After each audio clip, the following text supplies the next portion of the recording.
হায়দ্রাবাদে যখন গেছিলাম তো তখন সারাদিন কী কী খেলাম ওখানে চলো সেটাই শেয়ার করা যাক। প্রথমেই কিন্তু ব্রেকফাস্টে খেয়ে নিয়েছিলাম এই সাম্বার বড়াগুলো, সঙ্গে ছিল নারকেলের চাটনি, দারুণ লাগছিল খেতে। আর তারপর ওখানকার একটু মিষ্টি ট্রাই করেছিলাম, এই মিষ্টিগুলো কিন্তু বেশ ভালো ছিল।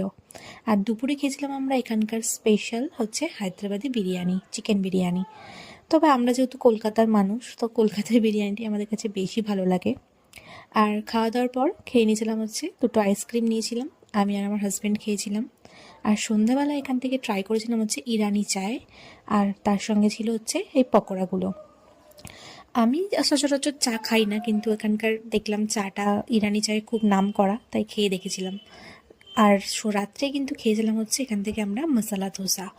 এই ধোসাটাও বেশ ভালো টেস্টি ছিল। আমি ধোসা খেতে এমনিতেই খুব ভালোবাসি, আর ওখানকার তো ভালোই ফেমাস, তো খেয়েছিলাম। তো এইগুলোই ছিল সারাদিনের খাওয়া দাওয়া।